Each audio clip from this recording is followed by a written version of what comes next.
We are Squawking Dead, a podcast pulverizing episodes beyond the Walking Dead universe. Sometimes we give you news, sometimes we make you laugh, but most times we go the deep.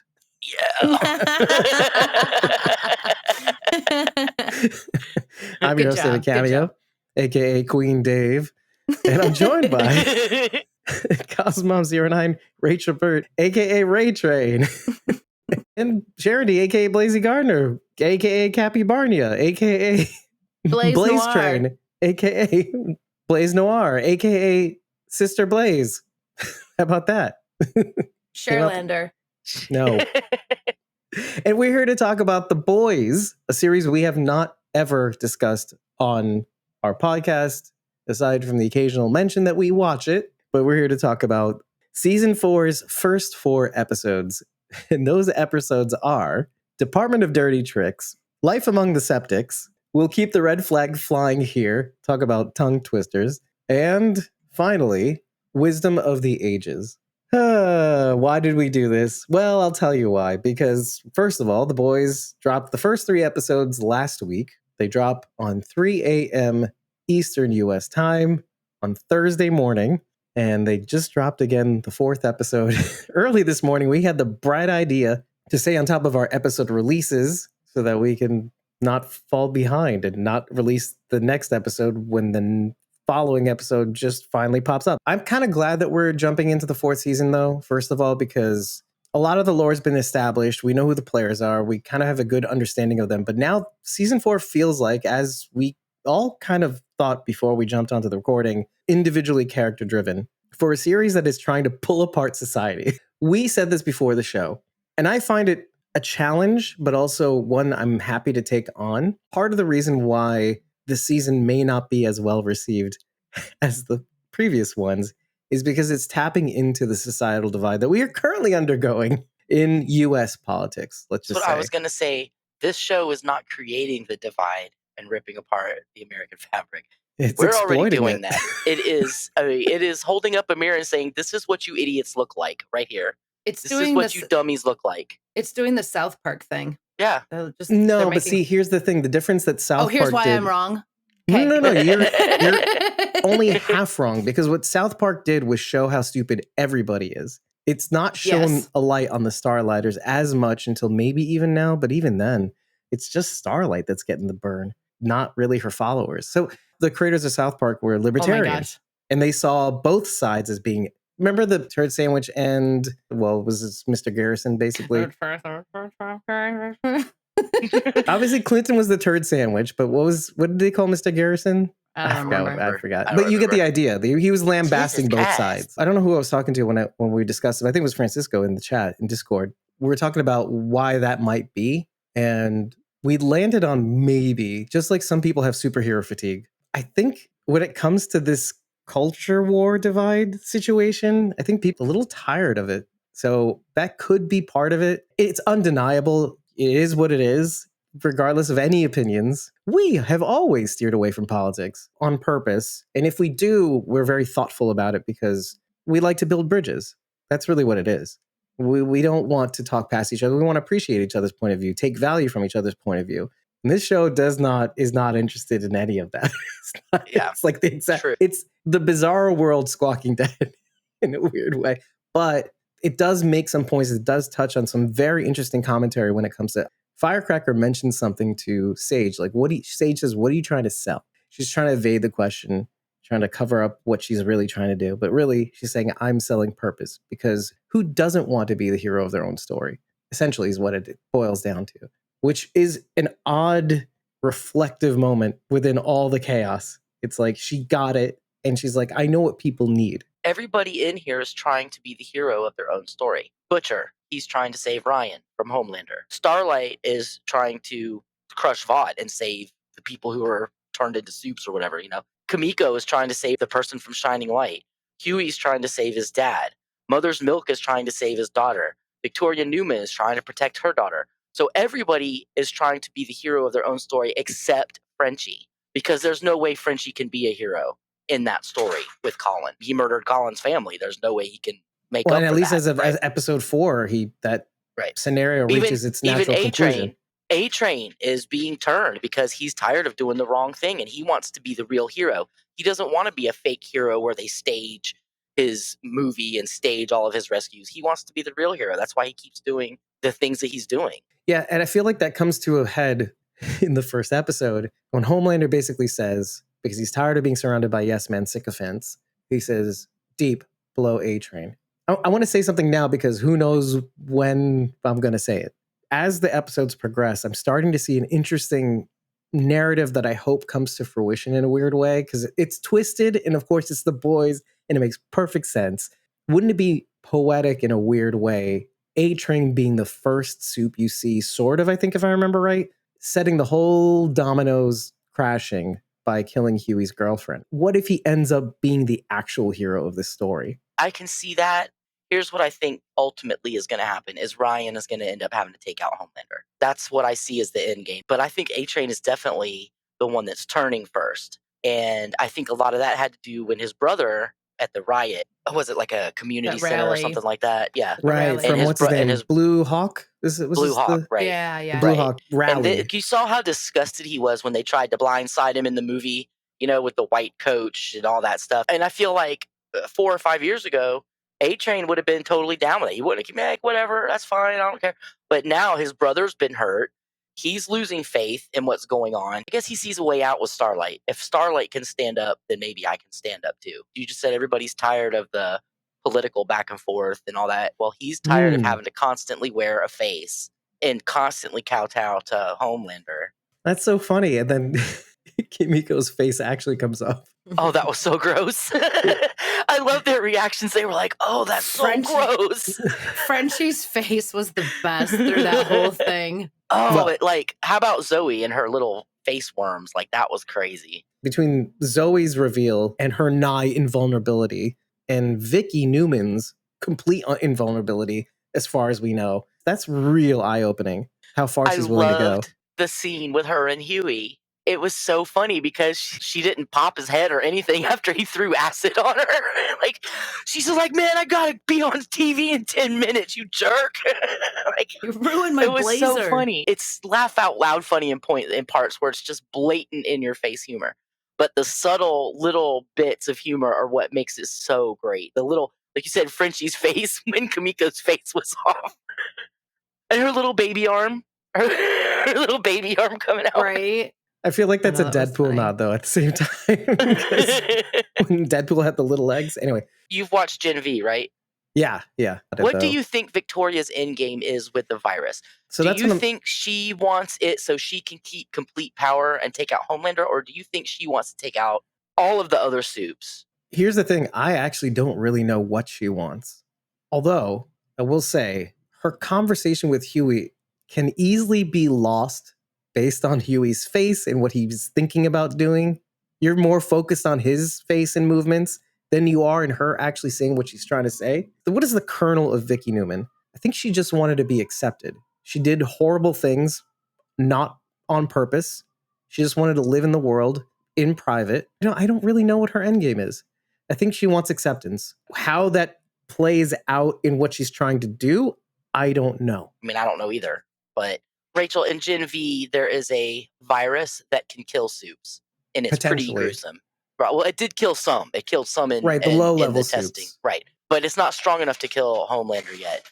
So now Victoria Newman has that. She got it in the last episode, and now she has that virus. In the 4th episode, they had a little blurb about Sam and Kate, who are also from Gen V, Rachel. It's in a commercial. Hold on a second. They mentioned the Godolkin 4, and they say, because it's a nice callback to the first episode, and they disappeared in a dark, gaping hole, and then he switches the channel, whoever's watching the TV. It's a callback to Butcher's Butthole, essentially. That makes me think of Fallout. He showed me his butthole. Well, let's get this out of the way. Speaking of Fallout, which, by the way, I'm still it's probably like a drug addiction. You get the Fallout shakes?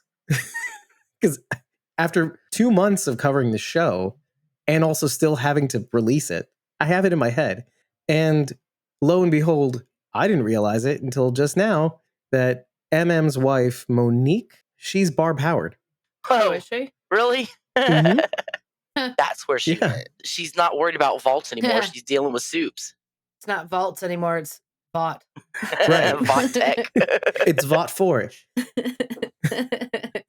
Vought tech. Anyway, what we were going through was how each character either still does or is over the fact that they'll never be the hero of their own story. So you were saying Frenchie will never see himself as the hero of his own story, but I was thinking actually Butcher Well, what might I'm also saying is feel they're that way. trying to be. I didn't say they saw themselves as the hero.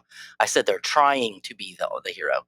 And I also meant to mention Homelander, who it may be most important to him to be the hero because that's what he was created to be. And he's trying so hard to be the hero. But A, he's getting old, right? We saw the gray hairs. B, he has a son now. As we saw, he even sees his son as competition, insinuating himself in the rescue video and all that. For Homelander, being the hero and being loved is the thing. As much as he tries to fight it and he doesn't want that, he thinks innately that is what he wants, which isn't that kind of what everybody wants deep down? You want to be part of something. And he wants to be part of something, but he can never be part of something because he puts himself above everybody else. He knows that people are just pandering to him and none of it's real. Well, at least this episode, he's starting to feel the effects of people pandering to him. It's been building up for a while. He knows people are afraid of him. They don't love him. They don't like him. I think deep down, he does want somebody to stand up. Well, that's why he likes Sister Sage. He does, which is why he brings Sage on. Even then, you see his ego come out and he's like, but he hasn't killed her yet. So he wants to be loved, but I feel like he knows that he'll never really be loved because people are only always ever going to be afraid of him. Ever. Nobody's ever, even his own son is afraid of him. Even if he found a woman, how would we ever know it was real love? First of all, does Homelander even know what love is, really? Where you can really spot it is when he shows up. It's not even just that. He's confused. And what does Homelander do? Push him, push him, push him, push him. He's under his breath. I don't think Ryan's any more afraid of him than any of us were. I think Ryan is. Parents. I think this was in the first episode. Ryan was like, I don't want Butcher to die. Homelander had this look on his face. Ryan just has this look like he is totally terrified to say anything because he's afraid Homelander's going to laser him. And he sees everybody else be afraid of him, too. He's watched Homelander kill people. He watched Homelander laser that dude's head right in front of him. That was how we left off the third season, yeah. I think he's afraid of Homelander the way we were all afraid of our parents growing up. He looks at him like, this is my dad, and he's yelling at me and like, ugh. But I don't see like, oh God, he's going to kill me terror. There's a lot of mirroring going on and it's just all over the place. You got MM is having problems with Janine, his daughter. Because she's acting out because Monique kicked Derek, who apparently has big dick energy. Todd. Out of the house. Whatever. Todd, Derek, name whatever. That doesn't really matter. As long as it sounds super white, Eric Kripke. Point being, she really liked her dad. And say what you will, like, we all have family members that believe certain things, no matter what they are. It doesn't have to be that black and white sort of Republican Democrat. Sometimes people believe crazy things. And just because they believe those things doesn't mean they're bad people. And so essentially, she loved her stepdad. They got to do things together. They got into certain hobbies together. It didn't have to always be about home team. But he's gone. The Hobbled Seven set him up to be sort of scapegoat for I think we're all supposed to be Black Noir. Dude, that was so effed up. What's my motivation? Yeah. And that was the first words he spoke, and, I mean, right? I remember watching it the first time, and first of all, he showed up, and I was like, wait a minute, Homelander killed him in the last season. What's up with that? And then he's just sitting there, and he's also the first one to whack the dude with the bat. Then he talks, and I was like, what is this? And he's thinking the same thing. I think we're all supposed to be Black Noir, like watching this, like, what is going on? He even says, he's like, I'm down with it. I just want to know what my motivation is. I just love how Black Noir and Sister Sage are us. We're the omniscient audience trying to guide what's supposed to be happening, but also what is happening. So it's about fathers and children and legacies. You do everything that you do for your children, maybe, but let's dial back the maybe. Janine and MM and Monique, and you've got obviously Homelander and Ryan. Then you have Huey and Hugh, his dad, Huey and Huey Jr. and that whole drama. And then by the end of episode 4, Compound V, it seems like that saves him. But I think we not really sure if that does, but it seems like it's happening. And it seems like his mom, because she was a Vought vitality specialist saved him with Compound I V, essentially. wonder if she is there to spy on Huey. She works for Vought. This is a very convenient. I'm not even totally timeline fits. convinced that they didn't cause his dad to have a stroke just so they could bring her in. She works for Vitality, which is like vitamins. Remember when she first came in and she was taking all the stuff out, right? All the So she works for herbal crap. Vitality. Wasn't Vitality hinted at in Diabolical, actually, if I'm not mistaken? That actual product might have line, been. if I'm not mistaken, because I'm loosely remembering all these Vought-related products in one of the episodes. Vought has their finger in everything, though. Right. Anyway, going back, the timeline fits because it's within, she says, I got into contact with him about a year or two ago. But I actually don't think that it's her that put her husband into the coma stroke. I'm just saying it would have been super easy for someone to sneak something into his food or a drink. They know Huey's going to show up and take care of his dad. So I'm not saying it's a theory, but I happen to think it actually might be Vicky Newman. That put him into a coma? Right, because her powers are blood related. When Vicky comes onto Gen V, and one of the characters also has a similar power, she can control blood flow. Vicky Newman's power is blood flow based, which is why she's able to explode heads. Blood goes out. Well, she wouldn't have to do much to Huey's dad, in order to induce a stroke. Just one little air bubble. So it's an embolism. If she was able to control it that much, why wouldn't she just do that instead of exploding heads? Exploding heads is dramatic, and you want to make a show. I mean, not always, though. If she's if she's just like taking out competition, you would want that to look natural instead of exploding their heads on TV. Well, I think the implication really is that when she first discovered her power, was similar to the girl in Gen V, I forget her name, but you don't have too much control over it. And so, why exercise control when you don't have to? But if you can swoop in somehow, or if you could take Huey off the board in terms of trying to get at her and distract the whole team from what she's doing behind the scenes. Because again, what I was saying at the beginning of the show was, what is Vicky's endgame? We kind of glossed past it, but I feel like she still wants Huey's approval. That's why she doesn't explode his head. She still regards him as somebody I think that she cares about. But even more terrifying than that, and which just goes to your point, Charity. What do people want? Approval, love, acceptance. You asked that question earlier. Why doesn't he explode his head? That's probably why. But it's even more terrifying than that. Vicky has this weird sense of self-awareness is probably the right word. Imagine Homelander, who was actually well-adjusted. Vicky. She's invulnerable. You find out she was shot at point-blank range. That was funny, too. And couldn't be taken down. That was funny. That was funny. Terrifying. I mean, yes, her response is funny. But I'm looking at the subtext. I'm like, how are you going to beat this lady? But then I keep thinking to myself, okay, she's terrifying. She has a power that could rival Homelander, if not for the fact that she can't take down Homelander. Fine. But kind of like Moldaver on Fallout, I wonder if she's actually the bad guy. What do you guys think about that? What if she actually used her powers for good? Here's how I feel about this right now. I don't feel like anybody at the moment is a super bad guy, not even Homelander. He's a bad dude, but you start to get a reasoning and a feeling as to why he is so messed up. He's definitely moving into a gray area. That doesn't give you excuses to slaughter people wholeheartedly, but there is a little bit of understanding there. And he wants to be loved. Saving people gets him love. He doesn't really care about saving people. He's repeated this multiple times this season at least, is that humans are nothing. They're just toys for our amusement. He says this multiple times to Ryan first, but then he says this out loud to the scientist in episode 4 when he comes back home, quote unquote. His name is John Homelander. That's his name. He's no longer interested in people's acceptance anymore. So what is he interested in? That's what this season I feel like is exploring.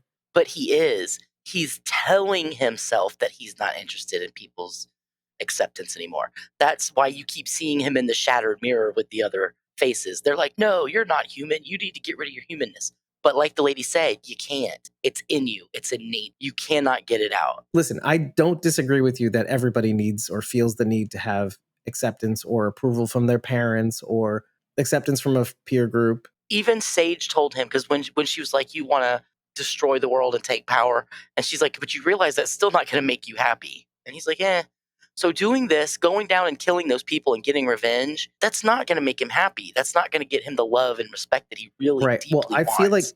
she points the finger also to setting up a legacy for Ryan. And she says, that still won't make you happy. And so that to me, because I'm looking at the way he treats Ryan, and it's almost like repeating history in a weird way, or various degrees of trying to be the father that he never had. And then also at the same time repeating learned behavior. Just do it. Just do it. Just do it. What's done to me. Just be that thing. They trained the crap out of me.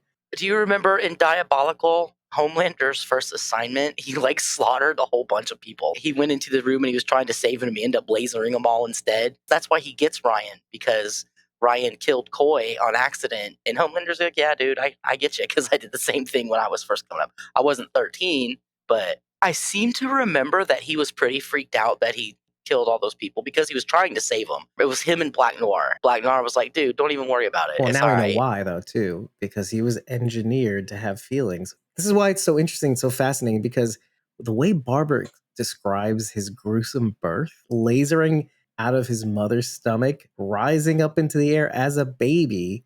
I think that was how Ryan was born in the comics. I think that's what happened to Becca, if I remember correctly. When Homelander was looking for Ryan, that was what they told him had happened, and that Ryan had died right after that. So Homelander was looking for Ryan, and he went to the scientists, and the scientists were like, yeah, Becca in the she was comics, pregnant, not but the in the baby show, lasered so its nobody's way confused. out. So Ryan has it combined with Homelander's innate desire for love and acceptance, and Becca's nurturing. Exactly what I was thinking of. Right, and Becca's nurturing until he was, 10 or 11, might be the saving grace for Ryan, because he was raised somewhat normally, and he did have the love that he needed and craved. He has that with Butcher, too, and I think he's realizing that Butcher does love him and care about him. So he has the love and acceptance that Homelander never had, and that's why he will never turn into Homelander. But if he stays with Homelander and Homelander keeps treating him the way he does, or not immediately disillusioned, because you can tell Homelander's disappointed in him, that he's not immediately a superhero. Okay, this is the question I want to ask you, Rachel, because I feel like you can't jump in, but I want you to jump in. Do you think that, I'm basing this purely on Barbara's reveal about Homelander's birth. She says the greatest weapon that they had against him was the ability to engineer what is normally innate in humans, this love and acceptance and desire for love. They engineered it in him. Well, do you think that he is innately looking for love, or they made it so that he could feel that love and approval? Everything about Homelander was engineered.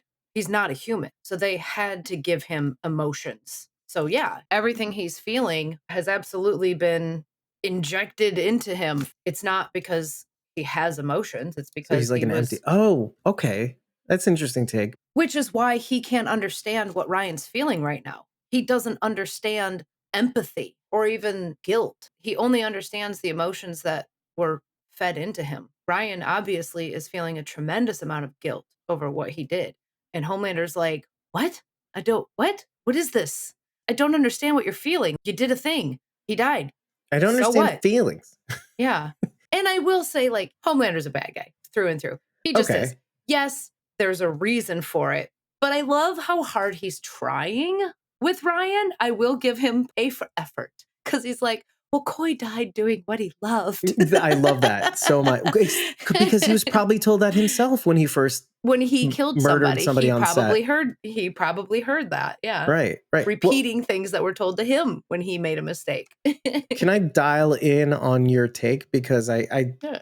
it's kind of better than what I was thinking, because I'm thinking innately malice, innately he's just born of evil. That's where my mind is at. And then they humanized him. Oh, I see. What if they engineered the son of Satan, Lucifer, whatever? Yeah. Damien Morningstar, whatever. But no, I like your take, because it sounds to me like, rather than coming from like born of sin or born of malice, I feel like your take is more of, well, he's an empty vessel. They poured whatever they could into him. Mm-hmm. And some of that because of how cynical society can be and appearances can be, what they want and what they want, the CIA wants out of Ryan, let's say. which is alluded, I think, in the third episode with Kessler. I mean, it's hinted at in the first one, and then they And kind then of brought it back in go the a third little one. bit harder in the Right. third one. Yeah. Which yeah. Butcher picks up on. I noted it in the first episode. They want Kessler wants, it's the mirror image of the Supes. Instead of corporatization, it's the government now we have to be worried Now about. the government wants Ryan for their weapon. But dialing into what your take is very interesting because I hadn't thought of it that way. It's hard to peel away the impression that I have of Homelander, of 3 seasons of Homelander and how awful he can be. But let me ask you this. What purpose would these scientists have to create an evil being? No. I agree with you. No, either way, the method is the same. You pour in Homelander's kryptonite is humanity. The desire for human needs that was engineered in him, right? That's his kryptonite. He wants that approval. He wants that acceptance. But he wants the real thing. Like I said, he's wise now to the fact that people don't really like him. They're just afraid of him. Right. But he wants to actually be liked. The layer cake in all of this, well, is it nature or nurture? And listen, we know that the starting point is actually nature. We know that innately. Nurture can only go so far, but nature is the thing. And so Barbara's tale of how he was born is so informative of who Homelander is really. You can't unring a bell. You can't unsee the broken glass. There's something so terrifying about it. But also, a newborn baby doesn't have feelings of malice. Like, this baby wasn't born and thought, I'm going to kill all these doctors and nurses. I agree. That's why I'm warming up to your idea, is what I'm saying. Is that I'm admitting that your take sounds better than mine. I'm admitting a bias right now. And I'm going, your take makes more sense. It allows me to be more reflective. But it also, in a way, kind of comes back. Like, maybe it's an empty vessel. Maybe the absence of feelings, to me, is even more scary. Oh, absolutely. Because then what is that? I agree. Does he really want the need? Does he really want it? Or was it bred into him? That's kind of what I'm saying. The broken clock is right twice a day. He was actually right about not being human. I mean, I think both can be true. Yes, these feelings were put into him, but at the same time, I think that still makes it real. They are still real feelings because they're there. Yeah. Again, going to your point, we're dealing with the cards we're dealt, essentially. Yeah. It's too late now. Can't unring a bell. Right. That's what happened. Now we're here. The only thing, this is probably a better question. And Charity, you're thinking the same things anyway. He wants his approval. Here we are. It doesn't matter if it's nature or nurture or whatever. Here's the question. It's kind of like what I said about self-awareness. Vicky is Homelander with self-awareness in varying degrees. Let's not get picky. So now that Homelander has a sense of self-awareness, he confronted his past in his own comical, twisted way. But now that he's heard all this, do you think that he's going to try his hardest to not be human? Do you think this changes the way he deals with the world? Yes.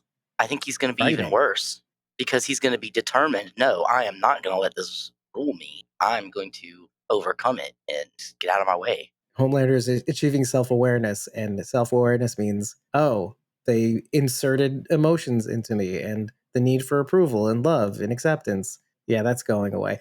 So then maybe the more important question is, where does that leave Ryan? Do you think he can turn that off? Go away. Dave, do you think you could just turn off love for your family? Well, if it's like the Truman Show, where my mom and dad weren't real. That's what a sociopath could do. I love that you just said that, because if you found out your whole life was a lie. But Homelander's life was not a lie. He knew exactly where he came from the whole time. He's been made to lie about it in public, but he knows where he came from. He knows what he is. I'm just going to push back gently. Wait, I thought he did find out in one of these seasons that he was created. That was a big revelation in like season 2 or something. Right. That's why he hates being called John in the 4th episode. Right. But what I'm saying is he's known he was created. It's not like they sprung it on him. That's why they had him in a lab testing him. So that's why I'm saying his life isn't a lie. It might be a sham, but I wouldn't call it a lie. There was a whole huge thing about him freaking out about not being a real person because he was created in a lab, and like that was like a whole thing, like a huge revelation for him that he was lied to. Well, let's keep going further, because you honestly might be right. I don't remember. Let's just say both things can be true. If you keep being fed, you're this, you're that, this is what you're supposed to be, you're meant for more than this, Why do you think he hates being called John? And he insists on being called Homelander. Because when you're fed a bunch of lies about who you're supposed to be rather than who you actually are, after a while, the lie becomes the truth. As long as it holds up, the scaffolding that you're trying to build holds up. But is Homelander the lie? He doesn't or is want to that be the called. truth? He doesn't want to be called John because he's trying to deny his humanity, which Well, he his can't. truth.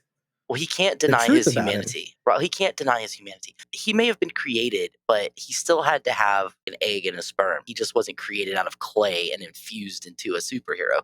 He was a real person. I mean, he was a baby that they injected with compound V. Yeah. So he has human feelings and stuff, especially ones that he was engineered with. He's not going to be able to get rid of that. He can't. You can't get rid of your humanity no matter how much you try. You can tamp it down, but it's still going to be there. Even the biggest murderers loved somebody. Norman Bates loved his dang mama. But doesn't this go back to what we said? I don't know if it was after we recorded or before we recorded. What if you had absolute power? You couldn't check yourself. You wouldn't be able to. That's when we were talking about the Ring of Power. Athletes and stuff, the also Ring of Power, but also celebrity, also fame. Because it's not just because you and your self-control and discipline and mental discipline, it's the world. The world may not let you become a human. I was referencing athletes and how athletes, ones that make it, the really talented athletes, they're put on a pedestal by the time they're 8 years old and they're in Pop Warner football and they're good. And all through their elementary school, all through junior high, all through high school, all through college, they are allowed to do whatever they want to do because they're athletes and they are. Well, they're given a pass. Because sports make money for schools, especially colleges. Look at the TV revenues they get. These kids are given a pass to do pretty much anything, unless it's something that's super serious. But athletes even get away with murder. We've seen it happen. Why These would people, as somebody like Homelander, who has been raised being told that there's something special and allowed to do whatever he wanted to do. Now, granted, Homelander had it kind of bad because he got burned in ovens and, all the other stuff that happened to him. But he still was raised with the idea that I can do whatever I want. And as he got older and he got more and more popular, that was only reinforced every time he killed somebody, every time something bad happened that he did. It was just reinforced. And that's one of the reasons I love this show is they draw the parallel between today's society. Everything you see on this show is today's society. Or what we see in society. Yeah. Right. And to be fair, society does amplify its own ills. We love pointing out how bad we are, don't we? We love to say, hey, we suck. Here's an example, because we have negativity bias and all that stuff. But anyway, going back to the point, Barbara indicates that they engineered the desire to be loved, the desire for approval, desire for acceptance among peers and adults, the people that are guardians of him technically, or the people that are kind of guiding him in this world. But there is a tension here because his powers are so great, people cannot help but be afraid of them. Yeah. And they have the additional pressure of being afraid of Vought. There's actual physical threat, the fear of physical threat of this power that isn't controllable. And there's also the power of institutional power, let's say, or the fear of a corrupt entity bearing down on them. And Vought has their fingers in everything. So who do you trust? You can't trust anybody that's owned by Vought. That's why I'm really suspicious of Huey's mom. It is weird. It is weird. It's what a reveal. I don't know how I feel about it. It's kind of like the bait and switch. You are like Huey, you abandoned me, and then she tells the story and he's like, well, how can I be mad at you after several episodes, right? And then for her to do that, of course, when I go, I knew it, but then they're going to do the thing where they bait and switch us again. Maybe this guy needs a win. That's just Huey or Simon Pegg? Huey. Well, also Huey. Simon Pegg. Yeah. He's a defenseless creature, Simon Pegg. I love that guy. Right? Yeah.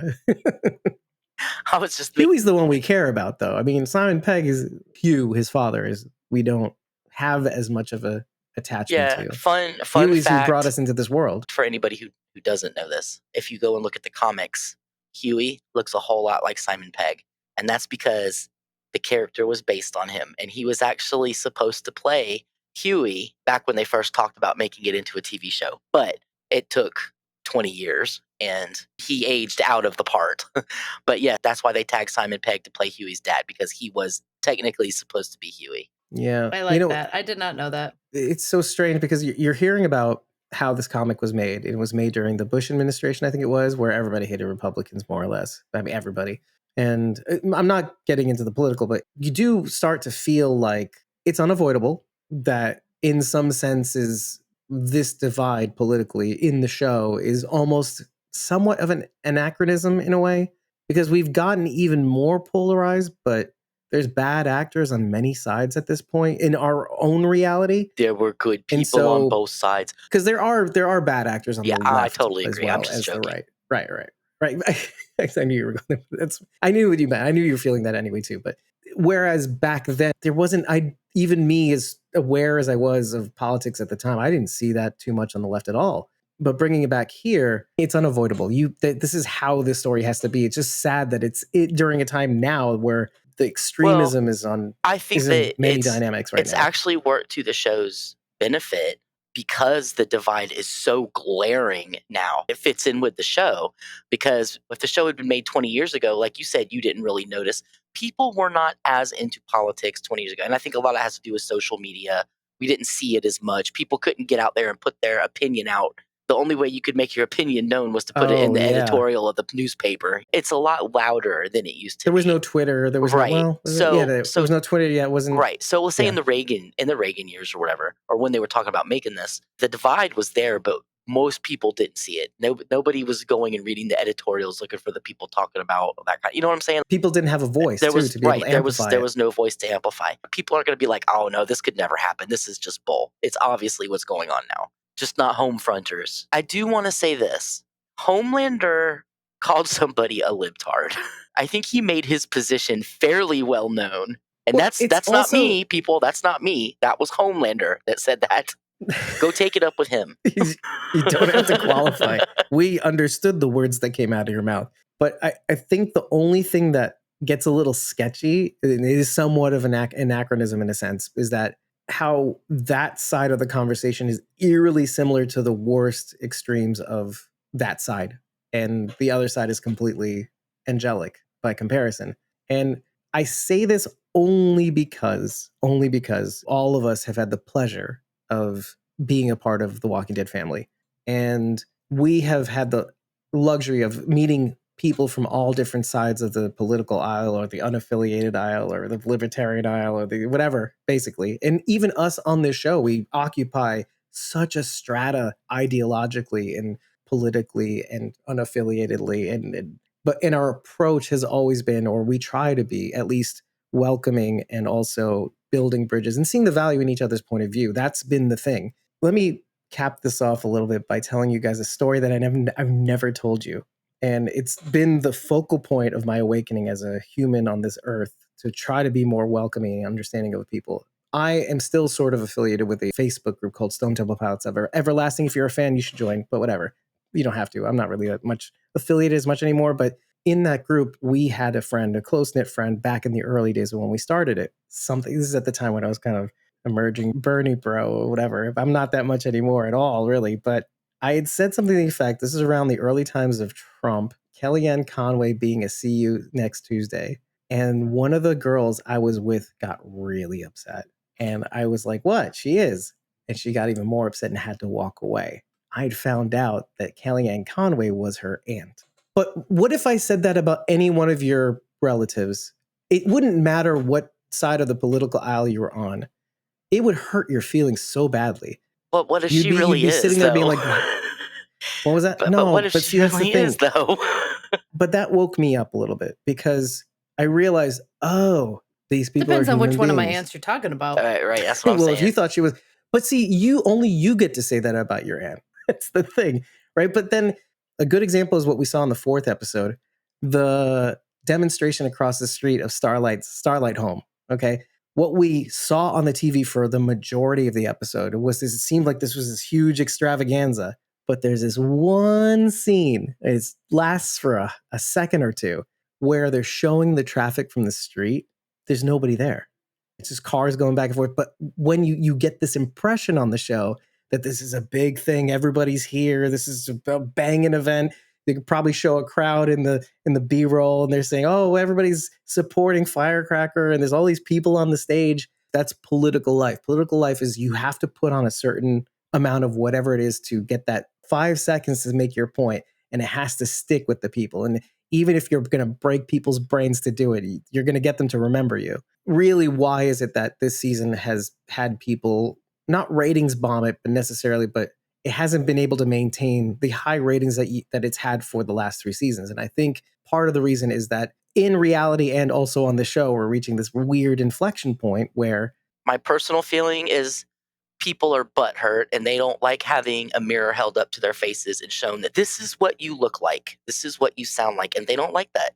it's something that I alluded to with Francisco in the chat, which was just like superhero fatigue. We have culture war fatigue. We have politics fatigue, in a sense. When I developed this podcast, it changed because it was about something that I liked. It became about talking about something that, or saying things that we liked about the show rather than things we hated about the show. And then it became, well, why focus on the negative? Let's take in everybody's opinions, even if we don't agree. It was my answer to the culture war problem, essentially, which is, well, let's stop talking about how bad we are or how bad the other person is. And let's just say, what do we appreciate about everybody? It doesn't fit with a show like this. The Boys. Well, it doesn't. but we are putting a finger on what we don't like about ourselves when we examine these characters too.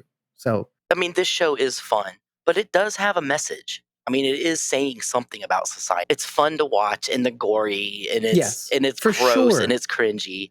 But on the whole, it's putting a message out there. And I'll be honest with you, my brain automatically filters through the painting one side as conspiracy theory, everybody's a pedo sort of situation. It's interesting from the comic booky lens of it all. Like, you're taking it in as, this is so comic booky, I can't even connect with it. The conspiracy con, I just couldn't. It's just sensory overload of so much conspiracy theory. So I just couldn't even process it. So I was like, okay, moving along. People may be like this, but I can't connect with that. Yeah, right? I just can't. There's just too much of it. So, which is actually to its advantage, because if it's this crazy, just like everything on the show, when people on Game of Thrones are just too out there, it's hard for me to think that I could be ever like this. So I don't feel attacked at all. Same with the show. In a sense, I don't connect with anybody on the show. Like, they're just fun on to this watch. show or the other show. They're just fun to watch. That's kind of my point. I can appreciate the show because it's so out there that when it starts to get serious, like this season has, I think, more or less been. Do you guys think the same? That this season has gotten a little bit more serious? I would agree with that. We're delving deeper into psyches. And we've already spent 3 seasons with a lot of these characters, so we know a lot of these characters now. And so I think we are able to not relate isn't the right word, but maybe sympathize with them more. We feel for them. Right. We feel for what they're going through and what they're experiencing. Kind of like when, okay, to bring Ashley and Ginny into this equation, the focal point being Kobe Menifee, right? After a while, when a bad guy is so bad, but you can see the little ticks and nuances and why they do what they do, you're like, well, I don't want you to go away. Round of applause for Colby. When we see her shred her resignation letter and the look of absolute trauma on her face. Can't leave. I mean, I can't leave. Her facial expression says everything in that moment. She can't leave. She is terrified. She has to stay. She says, and she has absolutely no real power whatsoever. Like, she's just a figurehead. She's a mascot. Yeah. She's in court, like you said in Game of Thrones. She's a part of court whether she likes it or not. Yep. Now it's just a means of survival rather than a power grab. Yep. She's just trying to float instead of getting pulled into the deep. And I am worried for her because she knows a lot of stuff. And if Homelander thinks she doesn't have value anymore, what does that mean for Ashley? I totally wanted her to go pull a vial of V out of the drawer and Obviously, take it. She knows where it is. I know. I wanted her to take it. It's so bad. I'm Ashley, not giving up on that yet. Ashley, can't you think of something better than dropping a floater in Homelander's toilet?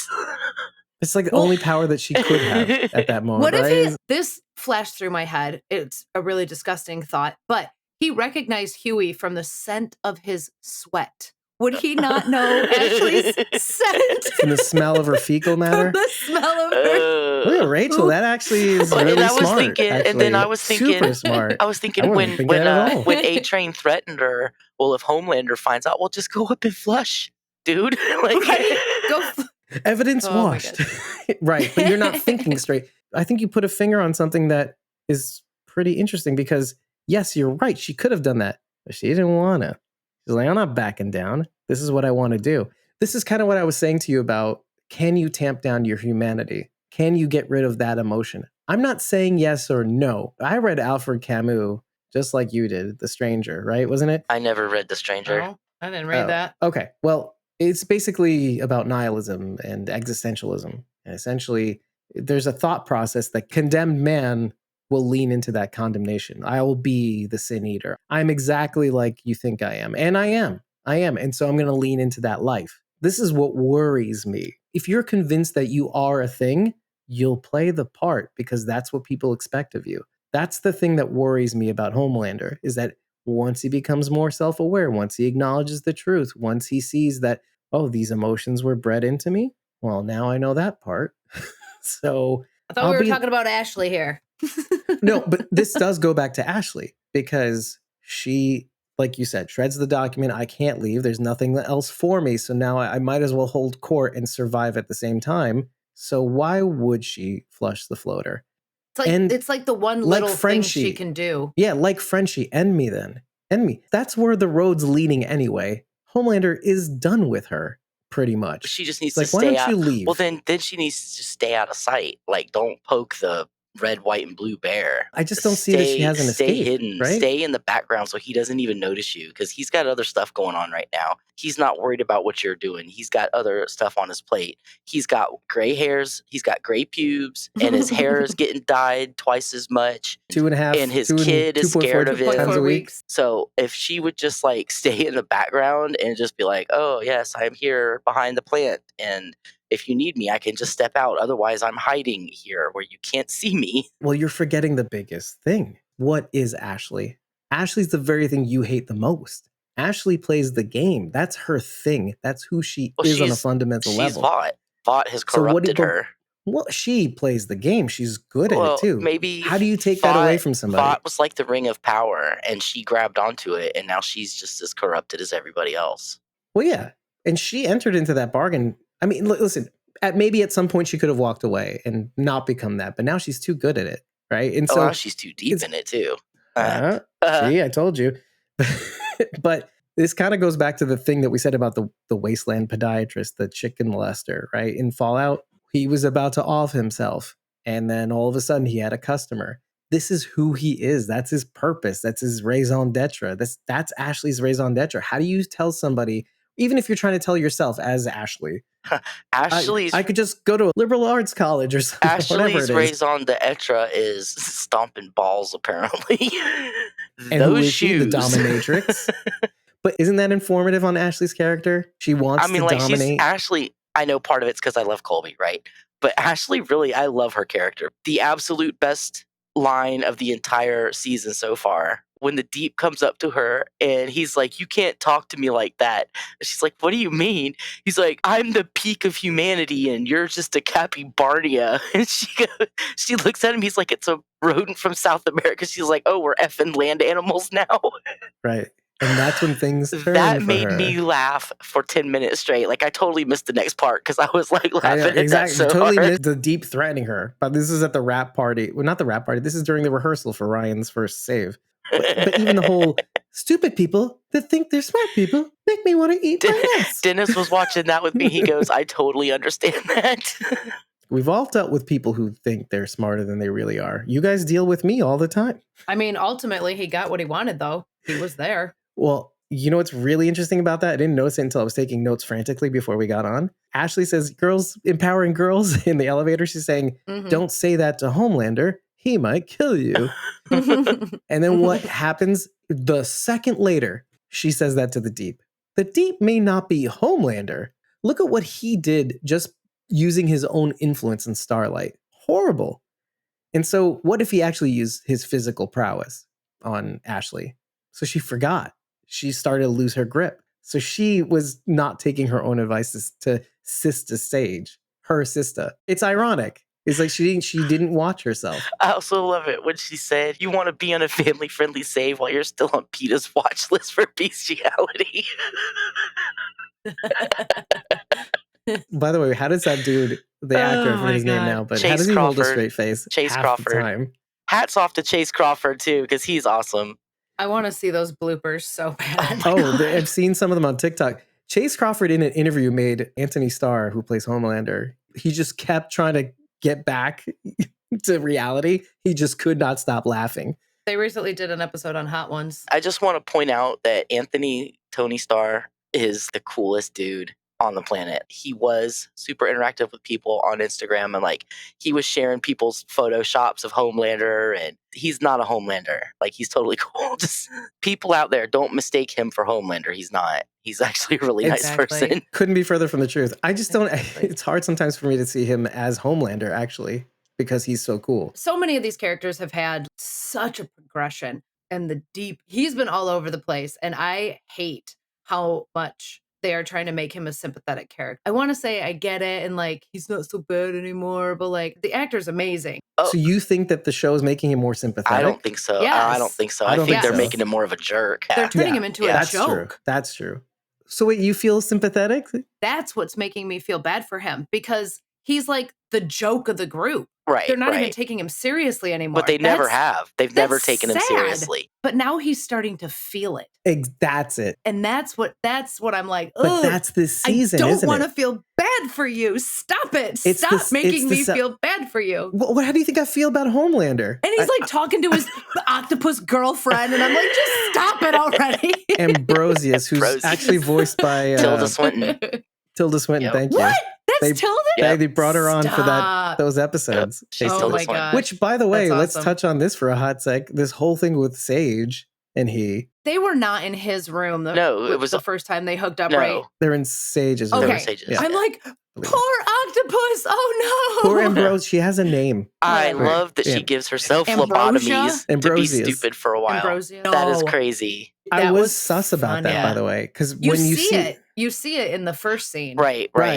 And you're like, what the hell? I'm like, huh? Until we saw episode 4 today, my brain was like, oh, she's so smart. She set the dominoes in motion. And then she cut herself off so she couldn't give him any good advice after that because she's so smart. Oh no, I'm like, who'd she kill? Oh no, I knew what that was. I knew that she had given herself a lobotomy. I didn't see the entirety of the tool. I only saw the bloody tip.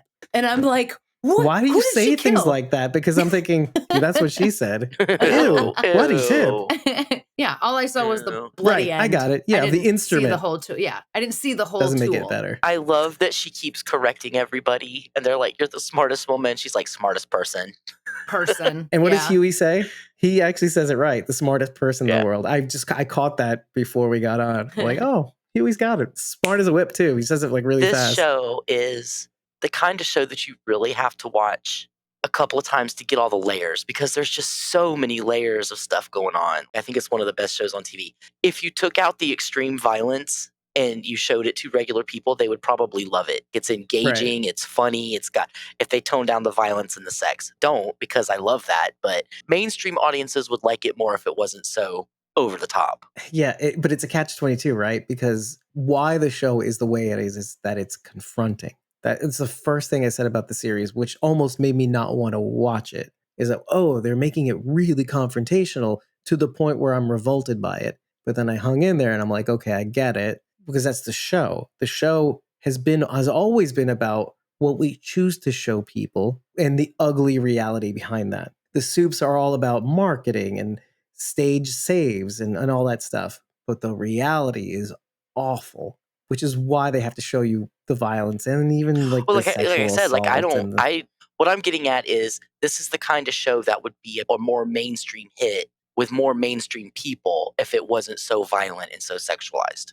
They're doing the Game of Thrones thing where they draw you in with the sex and violence and then you're drawn into the story. The violence is what made me almost turn off the show. Actually, that's what I'm just trying to say. But even that, it's so over the top and comic booky and cartoonish that I don't really see it as violence. It's not even realistic. Well, now I see it that way. But that's kind of what I mean, though, is that it has to be that way. There's a duality. On the one hand, it can't be the show that it is because it has to keep challenging your sense of disgust or your sense of morality. But on the other hand, as you get seasons deep, you have to watch yourself. Because if you grow too accustomed to it, do you become like the world? Do you become desensitized to it? Maybe. What did we say about The Walking Dead? like a long time ago, but I think we kept bringing it back, was that it was a Milgram experiment in some senses, especially fear. How far can we push your disgust mechanism until you turn it off finally? How long can we keep taking away the people that you love and the heroes that you thought were heroes? I've watched every single Human Centipede movie. There is no limit for me. See, you're the villain because you refuse Here's to turn the it thing. off. I have no limit when it I comes to think the TV real and villain movies. of this show, the villain that has no redemptive qualities, nothing going for them, the real villain is Vought.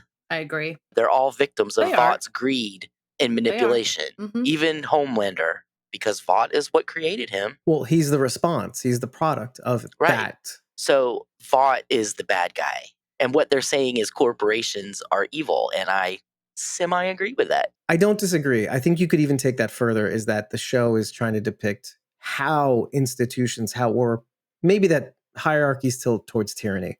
And if you let them tilt towards tyranny, they'll consume every good part of you. Unless the brave few stand up and inspire the rest to tilt it back towards the thing that it was meant to do, which is, okay, profit's okay, so long as it's not crony. Well, right? and they own As long as everything. we're not exploiting. I mean, you've got Vautality, Vought TV channel, Vought shoes, Vought Oh, clothes, VNN. snacks. I mean, Vought has their fingers, they're everywhere. The tendrils, right? You're right, exactly. Tendrils, that's a good word. Yeah, if we let them, they'll just, like the soups, Again, that's what the whole thing is saying. Well, yeah, but even the soups don't have absolute power over Vought. Vought is the one with the absolute power. The irony, right? Why do you think Huey forgave A-Train? With all that's going on, kind of like the way Homelander sees his mortality. When you're seeing your father, all the plug is almost being pulled. You start to think about your own mortality. I mean, even though you've been surrounded by death, left and right, and violence, seeing your father die puts it on a whole another level. And so you're like, I don't want to leave this world with regret. Life is too hard to hold on to that. I've been holding on to it for a little long. It takes his personal vendetta against the soups. It becomes less about vengeance and more about, well, no, we need to help people. It's not about me anymore. It's about something bigger. And if he's trying to do right, well, who am I to stop him? I was about to inject my dad with Compound V, the thing that absolute power corrupts absolutely, just to get my father back, which we've seen. I think a good portion of it was what happened to Annie, too, Starlight, between her and the firecracker, because it really was right after her medical records came out. That was an insane violation of privacy. I think Huey's finally seeing there are real bad guys that we need to be fighting right now, and A-Train's not it. Yes, he did that terrible thing to his girlfriend, but like he didn't aim for her. Like, he didn't mean to kill his girlfriend. Anybody who had the ability would have tried to deny it and get out of it. Which is, I mean, that's what A-Train did, but he was like, no, I didn't do that. Right. So I think Huey is seeing a bigger picture here,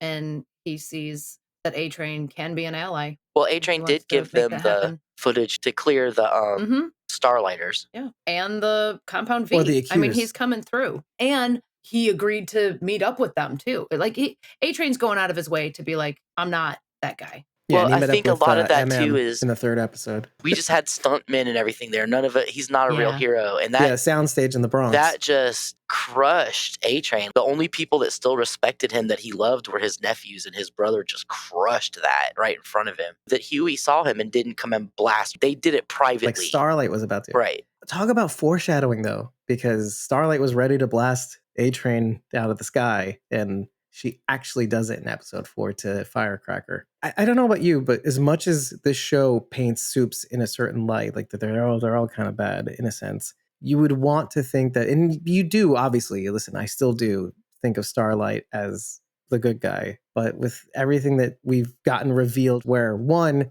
she bullied Firecracker when she was a kid enough to make her feel a certain way. The drugs that Firecracker is taking, that Frenchie finds in her purse. The metoclopramide. Yes, exactly. Do you know what that is? Yeah. It's like a gastrointestinal medication. Right. For GERD.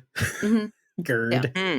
Yeah. For diabetes patients mostly. That's another use for it. Right. She's Firecracker. What if she's like burning up on the inside and that's why she's taking it? It could be that. That's true. I was thinking more along the lines of she was in the pageant circuit. Maybe she felt like she had to do things in order to keep the weight down. Because of it, she has a gastrointestinal issue now because of all the time she's made herself throw up, and the acids in her system in her gut aren't that great. I was thinking out loud, like, what could it be that's from what we've seen? Like, that's Kafka's gun, like as Bridget would say. I'm also not gonna paint Starlight as a bad guy because she was a child who bullied another child. No, I mean, because she's us. And not, I mean, she even said, my mom was pushing me to do this and I had to be Right. number one.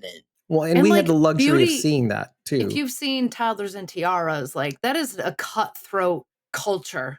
No, Like, I get it. But here's the thing that really frightens me about this show, because you can't deny the fact that there's a cartoonish nature for the Supes, and we said it already, absolute power, and who's gonna stop me, and how do you even keep that power in check? I'm not saying that I think with this other way, Supes. but the fear a little bit that the show is gonna pull the wool over our eyes, that's something to be concerned about, because we don't know where this is going to go. No, We saw her idea. explode. But see, I'm expressing that I don't want this to happen. Well, I'm assuming Firecracker's gonna die horrifically at some point. Let's talk about Splinter. Oh. Splinter's the duplicity guy, multiplicity dude that splits himself apart. Oh my gosh. And it pleasures himself. Get your pink eye away from me. Frenchie's he's on top of Frenchie. Get your pink eye away. I knew I recognized him immediately. He played God on Supernatural. That post showing him post the episode with the crowbar through his head, that post blew up. There's no way nobody could not see that because of the Supernatural crowd, but even I saw it, which is freaking me out. I loved that they are getting more comfortable with full frontal male nudity. It's always been, no, we can't show men, but we can show women, right? You can show boobs and everything else of a woman, but we couldn't show men. And now that's changing. You know, I felt that the season premiere of season 3, wasn't it? With the first thing we see is the dill hole. We'll just call it a dill hole. I think it's fantastic. And it's done in such a way that it's just so ridiculous, like you said. And that was my first thought too, as I was thinking of the rebalancing of the scales, because I don't recall seeing too much or any female nudity. There was Herogasm. That was kind of equal, as you could see everybody. Yeah.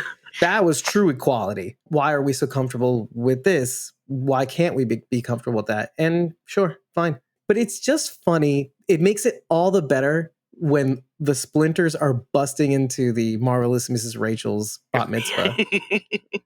So doesn't that make it a lot softer in a way? Because it's so beyond appropriate that it's oh my god, it's almost crazy. Appropriate. Not the prime. Oh yeah, that was cool. That was cool. That was interesting. That's a thing. If that were the case, why wouldn't the prime stay in the other room? Well, plot point. I don't know. It's also about Firecracker, because he loved Firecracker. He wants to protect. He would die for her. So yeah, but then the rest of them die too. It's not just not very he died practical. trying. Another notable actor. She plays Barbara, who is the project manager for Homelander. The lady that goes into the room with him. Okay.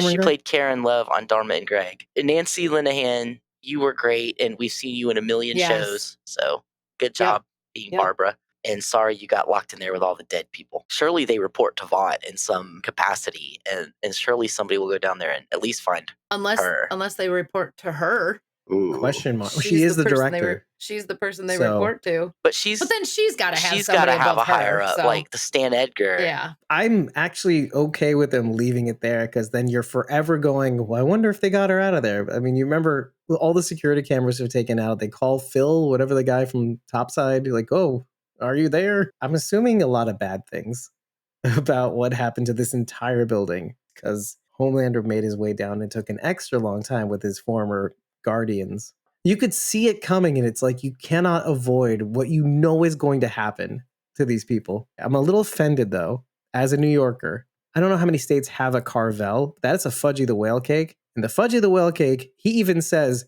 it'll melt. It's an ice cream cake. That was no ice cream cake. I am Kripke. I'm coming for you. That was no ice cream cake. I know it's hard to film an ice cream cake on a television show because of all the takes and the day of shooting and all that, and how many ice cream cakes you'd have to purchase, a Fudgy the Whale. But come on, man, you could do better than that. They made an edible octopus out of tofu, so they could make a ice cream cake out of something that looked like ice cream. Exactly. When did you stop trying? Hashtag Fudgy deserved better. Aw, poor Fudgy. Anyway, I'm just saying, I don't care about that really. Fudgy the Whale and the whale from season 2.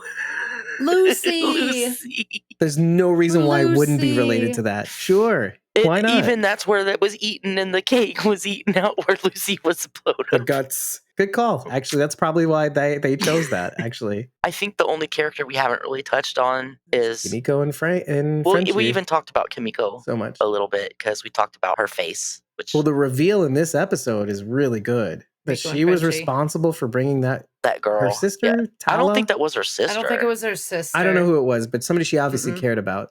Because you see in the second episode where she's tormented over the child slavery situation. Well, that's because she was taken as a child. Remember, they killed her parents and took her into Shining Light. So they must have turned her into a recruiter, and she would go out and recruit other people. I got the feeling that she just found this girl on the street and was like, hey, I'll give you some ice cream, and made friends with her, and then they threw her in the car. And that's the thing, like, she was so upset at that, but then you find out it just gets turned on its head, and you find out kind of like what you said about the people that end up working for Vought. They're innocent victims, but we see in the fourth episode, these people were just following orders. Taking a child and brainwashing her is a lot different than being a grown-up and torturing a little boy. There's a big difference. She was a little kid who was kidnapped and brainwashed into doing what she did. I cannot fault Kimiko for that. Those people were grown you can't grown stop scientists. Her from feeling fault. No, I understand why she feels bad, but what I'm saying is I don't blame her at all because she was just a little kid. We even talked about Homelander. He was just a kid, and they tortured him. Can you imagine being in a oven and crying while the tears sizzled off your cheek because you were in pain and they just watched you? F Homelander. But still, you got to feel something for him. You feel something, and then it's immediately erased demolished in the next scene.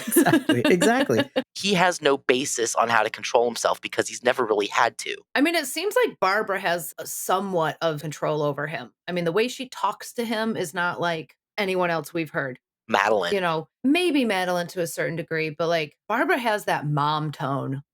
And you can I brought you into this world. I'll take you out.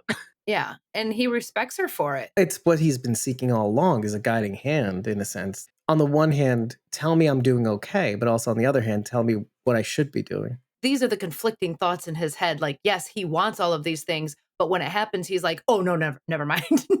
It does still go back to absolute power, right? You can't deny that you have it. This is what sort of scares me about Ryan, because, I mean, look, again, Ryan has grown in a house full of love and attention and rearing, and you can't do this because this and that. Becca gave him boundaries, even though he could do anything that he wanted. But the thing that scares me the most is when he kills Coy in his first save. There's a part of me that goes, of course he's remorseful, of course everything, but what if somebody taps into that absolute power corrupts absolutely so well? Homelander tried. He tried to comfort him, and Ryan was just looking at him like, what are you saying? I killed someone today. What are you even saying? I killed someone I liked.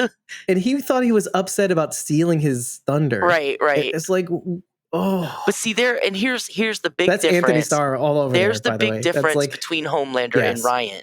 Ryan doesn't have an ego at all. And where did Homelanders come from? From him being told constantly that he was the best and he was the savior and he was... And that you cannot do wrong. Right. Ryan doesn't have that. Even though Homelander seems to be trying to instill that in him, it's not taking yet. Right. Hopefully it won't. Hopefully it won't. But this is the show's strongest suit, that even in the face of really trying to get you to get disgusted in some senses, they still somehow maintain this tension of so many different strata. The tension between absolute power. They get to show you how sympathetic Homelander's upbringing must have been. Look, the tears ran down my face, but they sizzled away because it was so hot. But then on the other hand, he's like, laser your dick off. But I know this is a different guy, but just that's the tension, is that, oh, I just started feeling bad for him, but then they ruin it in the next episode. So where are you? Bouncing back and forth. But the fact that they can keep you watching and not go like, flip the table and I'm done with watching the show, that's remarkable. I am worried about the season. I don't think it's limited to the politics. Could it be that maybe they're a little bit tired of the tension? Do you think audiences might be not interested in the whole introspectiveness of the season? I happen to like it. I love what they're doing with it. Like I said, it's got everything. Humor, action. It's a little over the top, but that's what it's supposed to be. I mean, yes, they're superheroes, but that's not really what it's about. When you get down to it, it's not really about superheroes. This is not like Marvel or DC in any way. I'm not saying it's like Game of Thrones, but it's like you mix the whole ridiculousness of this world and what is it teetering on? What is the foundation of this world? And maybe is that the lesson that we're supposed to learn, is that nobody's in control. It's all about like institutions being its own animal, created from nothing, and it's supported by people on fear. Everybody's afraid to move. Nobody's brave. Well, Except for Huey, maybe. I agreed with Sage when she said the reason societies don't last is because people are effing stupid. She's right. Societies rise and fall all the time. It's history. People think America's, we're going to last 1,000 years. We can't even last 300 years and we're already tearing ourselves apart. It's just history. They rise and fall because people are dumb. And that's just humanity. We can't help it. Well, why democracies fail, basically. Yeah, we can't help it. We're dumb. Like true democracies. No matter how much we try to fight them, we are governed by our most base instincts and emotions. And that's why things happen that happen. That's why we have the division that we have now, because people are running on emotion and not thought. I think the mistake is also, and we've talked about this, is that what comes first? Always. Who is the elephant and who is the rider? Well, who's larger and who's smaller? The elephant is the emotion and you're the rider. The logic and reason is the rider. They go hand in hand. In an ideal world, the logic tampons or trains the emotion on how to adapt to certain situations. You need the emotion. It's unavoidable. You have them. They're your motivator. That's the seat on which your logic is riding. So your opinions are, in most senses, informed by bias and emotion, and they're usually emotional responses backed by logic, but ultimately a gut, a feeling. So it doesn't make it any better. It's to your point, really. You can't outrun it, but just like this season, you can become self-aware. And what happens when all these characters become self-aware? What happens when all these characters start telling the truth? Even Starlight, by the way. Why doesn't she tell Homelander about the kernel that Firecracker is after Starlight for? Do you remember when he was pressing her in her own offices? No, I can't think of anything. Give me $50,000, I'll figure it out. But Butcher. Yeah, Butcher was pressing Starlight. What was the thing that got her to crank her up? Oh, I meant sorry. Yeah. Well, is that not ironic? Anyway, I'm sorry. I meant Butcher. Butcher Lander. Yeah, I don't know why she wouldn't have just said, like, oh, I knew her when we were doing pageants and she's holding a grudge. Well, why didn't she just tell him anyway? Like, it's a minuscule. Because she's had the same problem. She's been told that she's the good girl for so long that admitting that she did something wrong to other people, that she might not have the love of those people anymore if she told them. We're talking about, she wasn't on camera. But it's still the fear. It's still the fear, though. Well, if you can't even do it in front of the people you love, why would you do it in front of Butcher? They've been butting heads this whole season so far. And yes, I know, it's just such a, it's such a dumb thing, though. She didn't kill somebody. I would agree if it were about her blinding these people at the convenience store during her first saber. Like, yes, that I could see her being like, oh gosh, I can't. Yeah. Oh gosh, I can't tell people this. But like bullying a fellow pageant person, like that, it's so dumb. But there you get all of it, really, you get the hypocrisy, because Ryan killed somebody on his first save too, and they covered that up. But they're gonna go, blow Starlight's spot about blinding someone on accident, blinding someone. And again, Homelander killed a bunch of people in his first outing. Why is Ryan okay and not Homelander? Right. Kidding. Because Ryan had a basis in love and affection and a mother who took care of him and raised him to not be a nutcase. You know what else is interesting about that? It does go to the thing that Butcher really hates, or is trying to figure out why he did what he did. Of course, he did what he did with Homelander and Soldier Boy.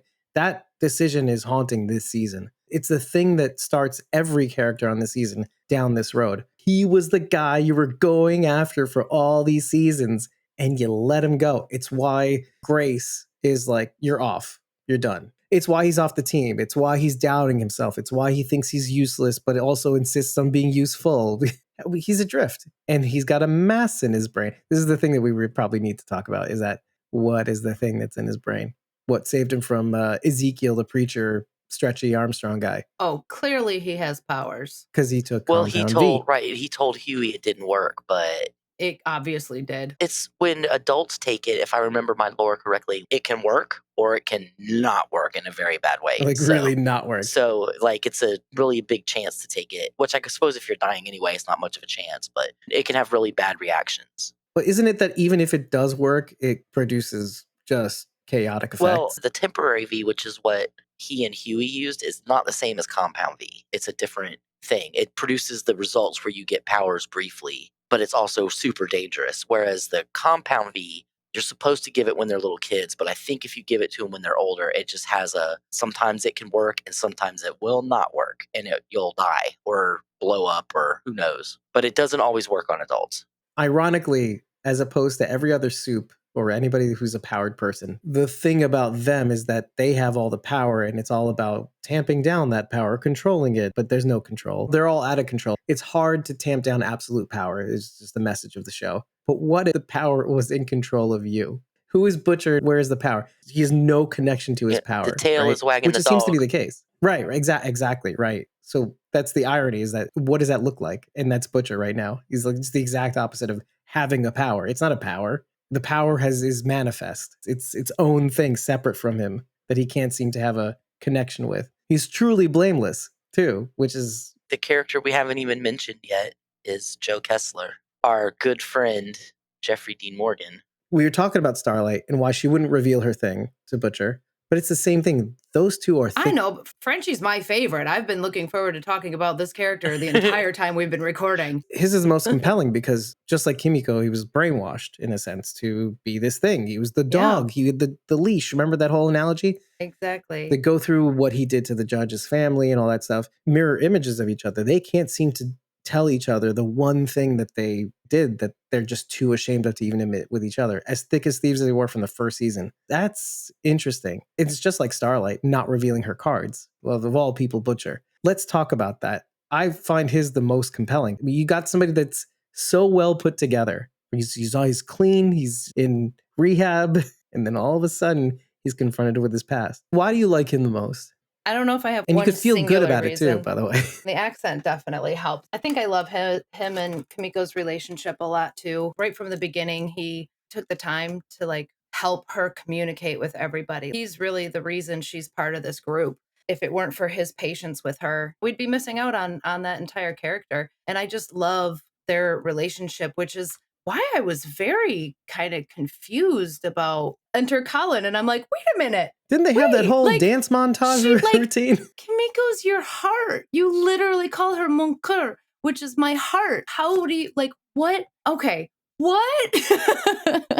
Maybe Sharon, you can shed some light on this. I forget exactly what happened, but they did have a discussion at some point where she made it clear that they were never going to be romantically involved. She even made it clear in this season, if you have something with Colin, go get it. Well, that was after she slammed 4 A-Train beers and was started like, drunk signing. And was like, go F him if you want to. Get your wiener touched. And like, it didn't seem like she was just like, well, go do it then. Like, it felt like she didn't super mean it. Wait a minute, but maybe you're onto something though. Maybe she feels like she's too damaged. She doesn't remember a lot. Remember when they had to get Mesmer to bring her past back up? So like she doesn't remember stuff, and she feels like she's too damaged for him, and maybe he feels like he's too damaged for her. And so they're just not... Which is why they would be perfect for each other. How I never thought of that until Rachel was like, huh, what?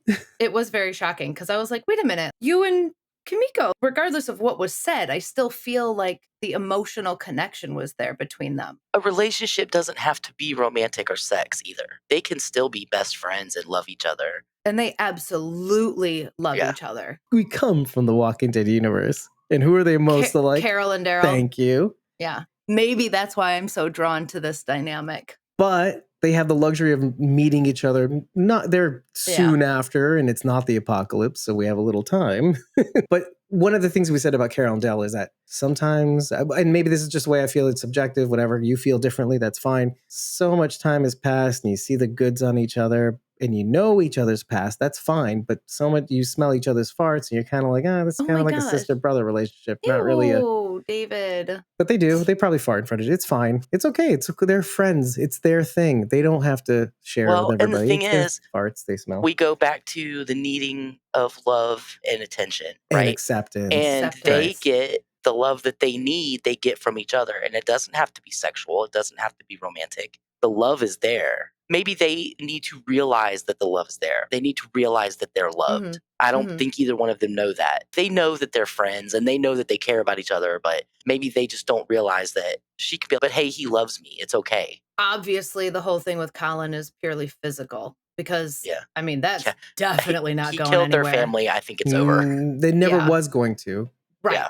because it Right. was predicated on a lie. Or, you know, like Right. we said about I feel like there's more to that. to Colin in here, or Yeah. To the Like, murder. well, maybe not necessarily the relationship between them, but the story behind Colin's family. We already knew Frenchie's past, but they're bringing up a specific moment in his past where he was killing, you know what I mean? Why this family? Why are they bringing this up? I feel like I there's feel going like to they be brought more this to up that. in the second or third season when they brought in the smoking mafia lady from Brighton Beach. Oh, Yes, Russian right, which mafia. was the right. which was the explanation for Right. his But what I past. get what you're saying, Rachel. Why would they bring this into the But- story if there's not a reason behind it? Exactly. Yes. I feel like there's going to be more to Colin and his family and this whole storyline. So I'm totally sexist because when he said that he killed the judge and then they showed the picture, I automatically thought that the dad was the judge. It So was when his it was dad. pointed out that the mom was actually the I'm just judge, eager I to felt really call bad you- see, about it. again, we're so eager to point out our Felt flaws. really bad about it. Thank you, Rachel, for saying the thing that we were all thinking about. Well, didn't they, what? Aren't they, mon coeur, aren't they the thing? Aren't they supposed to Yeah. be? What, didn't we get somewhere? They're the thing. Finally, there's something so relatable about these two characters in that when we look at the Walking Dead universe, we say the Walking Dead universe allows you to become the person you were meant to be. And sometimes that means getting to reinvent yourself. You don't look at the past. That's dead. That's who I was, not who I am. We know Merle is and was and continue to be kind of racist. And then even Daryl kind of was like that a little bit until he softened. And now look at Frenchie and Kimiko. What if, okay, you got to reinvent yourself. See, he's not the dog anymore. You know, he's the Frenchie that we know from season 1 is not the dog on the leash. He's the reinvented Frenchie. Kimiko becomes the reinvented version of herself as a result of being with Frenchie, right?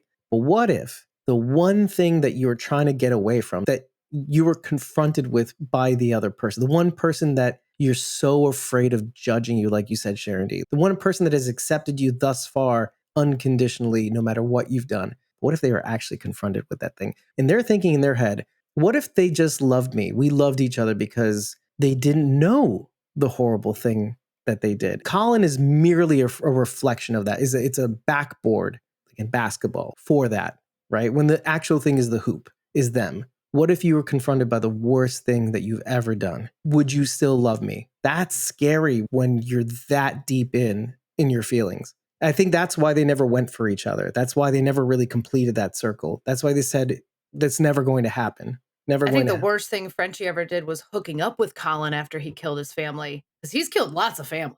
I mean, killing the family wasn't the worst thing he's ever done. Hooking up with Colin afterwards, that was the terrible thing. Would you say that would be compound D? They could have gone on like ships in the night, right? And it still would have been bad that they were even in contact, that he existed in the world as his family's killer. So, sorry, I explained the joke. And which made it not funny anymore. Just like this show, this show can sometimes really literally beat it into you like meat. I just I also I think hate there's myself. It's fine. I'll be the villain. I also think there's a side to Frenchie that I don't really know how to phrase it any other way. So I'm just going to say, like, he needs to be on a leash, somebody's leash. I feel like he's almost spiraling a clear direction. Who does that remind you of? All over the place. The Soups, mostly Homelander. Oh, well, yeah. But his is more like internalized. He's not like running out lasering off D's or anything. You know what I mean? He doesn't really have a direction. And you know, MM's trying to give this whole entire group a direction, but he's even kind of doesn't really have things under control. You're starting to see it because his whole thing is Uh-huh. order. It's OCD. Everything has to be in its place. I know, but it's Right? like, he's like, he can't hold on to You things. see the OCD, he's tapping the OCD book, he's flipping Mhm. through it Yeah. in between scenes as people F off everywhere. It's like Kimiko leaves the office all of a sudden. They But- both flip him off on Well, the way and so out. you draw a very good point, by the way, which is something that I had not even thought of at all. First of all, not pay attention to MM so far, 4 episodes in. I almost thought it was a different actor because he has lost weight. He lost all the facial hair. I'm like, is this the same guy? And if you're paying It attention, is. by the It way, is. within the same episode, sometimes the facial hair His facial hair is different. changes. Yes, it They- does. from scene to scene. It's really annoying. I think it's and distracting. I think it's very intentional. distracting. I think it's intentional. I They're like, don't. oh no, I really do think it's intentional. They're like, what if some people know the difference? You want to know how stupid this show is sometimes? I know about stupid, or like trying to make fun of the people who really look too deeply into this show. From the very first scene in the fourth episode, they're showing like bulletin boards full of writing, and some of them you can read, but if you start reading some of the other things, none of the sentences make sense. It's like words from a dream. Cherry, banana, apple, grape. It's not even a bunch of nouns together. It's making fun of what we do on Fear the Walking Dead. Go ahead, zoom in on that chalkboard, I dare you. And it actually, but see, in Fear the Walking Dead, it actually has words that I can read that people thought of to actually write. Fallout in their dry erase boards. Well, that makes sense. That actually has meaning. No, I know. But it's as if this show is making fun of you. Like, oh, you think you're going to get something out of it? What are you, dumb? This show is not that complicated. It's like, yeah, here it is. It's in your face. Yeah, a lot of it is very much on the surface. Mm-hmm. Like, right. Here it is. Yeah, Eat it there's up. a couple layers, but it's not that deep. You're getting not it. super You deep. totally understand this It's show. not super the It's deep. not the deep. Deep thoughts with the deep. Those promos are something else. Those are by so the way. funny. Okay, so soup names for the soups that they were considering to go on the 7. Oh, did you recognize one of them? Of course. I know David did. Which What's his name? The dude. Justin was the character. Zach McGowan. McGowan. Yep, that's what his it is. name. Zach McGowan. Was yep. the dog? Dognut. Dognut, yeah. Yeah, he's the one that ate out a That dog. cracked He's the one me who ate a up. dog. He ate a dog. He ate out a dog. Big There's a difference. Big difference. He was on It's The a Walking big Dead. difference, Sharon. Dude. Yeah, he was on The Walking Dead. actually is. I have Hit him over the head Dognut. I with a have frying Dognut pan. written down as one of my From The notes Walking because Dead, that was yes. so Season funny. 9. That is the worst name for a soup ever. It is, though, isn't it? Was it Dognut? Naught? No, it was Knott. This show is crazy. Talk about being on a PETA watch list. Ooh. It's funny how I went from talking about how some of these words don't make sense, but the second that I actually watched the stats on some of these people, first of all, I didn't have time. But the second I started, I'm like, okay, these aren't powers. Flame retardant hair? What is it? What is going on here?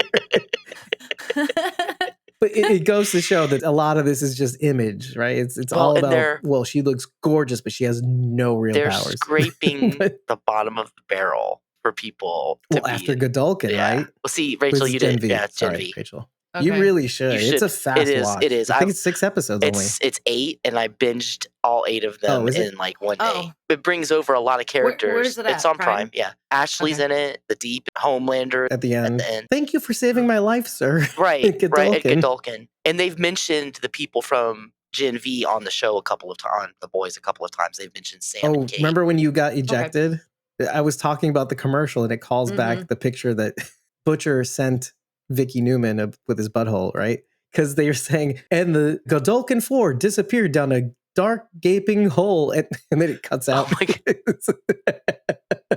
It's just so funny. Who was it that also said that somebody pooped the bed? It's in the first episode, I think. But it was a reference to Amber Heard and Johnny Depp. Yeah, it was a very quick little throwaway line somewhere in the beginning. There's a lot of that in the show. And you know what? That man plans and God laughs, first of all.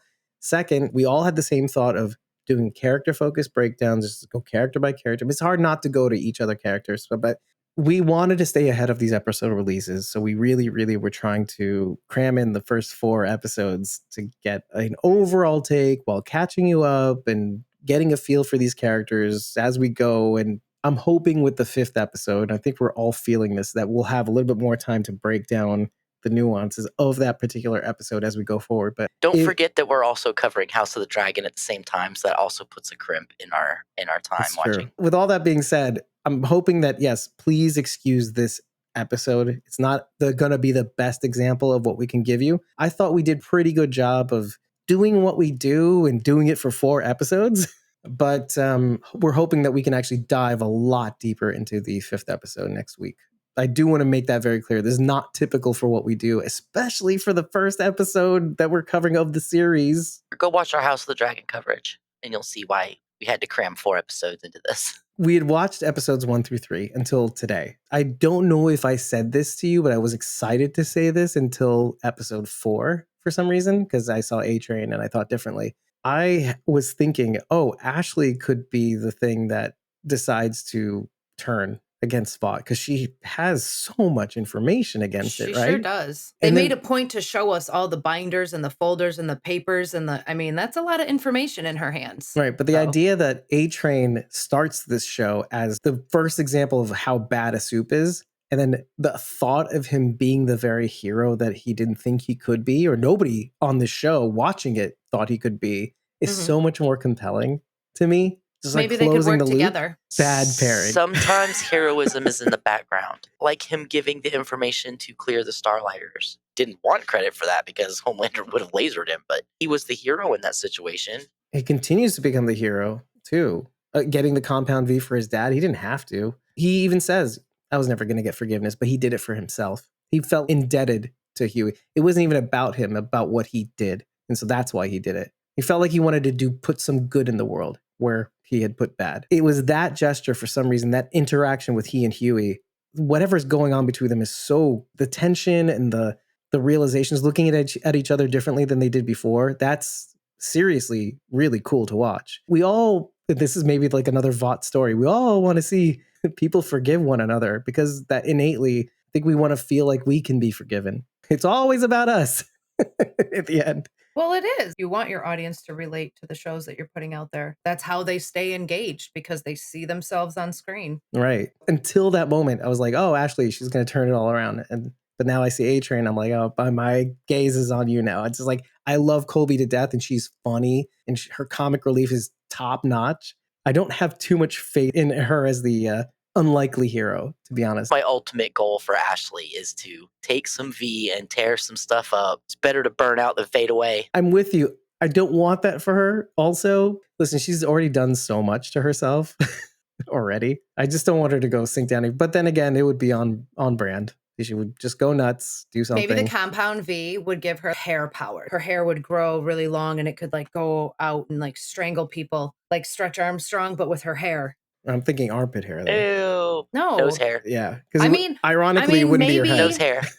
No, it'd be all the hair. Even better, on her Charity. head Nicely and her done. Ew, arms. all the hair. No, she said nose hair. I'm with Ugh. that. Thank you again for bearing with us. And if you like what you heard, head over to ratethispodcast.com/squawkingdead. Tell us what you like. Tell us what you didn't like. Just remember to tell us after every episode, even if it's not to your liking, sir or madam. Leave us an octopus emoji. Be creative. You don't even have to leave us a spiel. Just leave us something. And if you really like what we're doing and you want to join in on the fun in the chat, you're free to be able to do so. But the only way you're going to get our recording schedule is by heading to either Ko-fi or Patreon. That's ko-fi.com/squawkingdead or patreon.com/squawkingdead. And if you're really interested in helping us out and growing this channel and making it so that we can stay afloat and not deep into debt, you can at least please tip us for 30 days access to our supporter back content on Ko-fi, which will give you access to the unedited episode recordings, or you can join a membership tier on either Patreon or Ko-fi for as little as $1 a month. Either tipping on Ko-fi or joining a membership tier for as little as $1 a month will give you access to our Discord, where we can go even further behind the scenes and have behind the scenes discussions. And if you decide to join the Whispers or Survivors tiers, well, the Whispers will get you acknowledgments at the end of the show, which may be on the screen right now or will be at the end of the episode when the audio podcast is finished. And you can also get 50% off in the merch store, the ability to show your face and or mic on our Jackbox Games live streams, or when you join the Survivors tier, you get all that plus the ability with your face and mouth and head to join us on these episode breakdowns alongside us, lending us your insights to these episodes along with us. That being said, I've been your host, David Cameo, my alter ego as Queen Dave, and Cosmom09 Rachel Burt, Sharon D, aka Blazy Gardner. And that's it, because it's just us three. It's the rise of the three in the fall of the three at the end of this episode. Please join us next week where we will dive a little bit further into episode 5 of 10. We're already halfway through with the next episode. Dave's like, thank This goodness. season. Thank goodness we did 4 In episodes a way, we one. knocked out 4. Jeez Louise. You're also thinking it in a way. So like, as much as you enjoy talking about it, we're going to go right now. We'll see you very That's right. soon for our coverage of both Game of Thrones and The Boys. House of the Dragon. Bye, everybody. Oh yeah, House of the Dragon and The Boys. Again, Night Terror. House of the Boys. Bye. House of the Boys and the Dragon. House of the Boys and Yeah, the dragon, right? What can you do with that? The Squawking Oh my Boys. gosh. That's our logo right now. Jeez, Summer Louise. After Dark. Exactly. Bye, everybody. We'll see Bye, you soon. guys. Bye.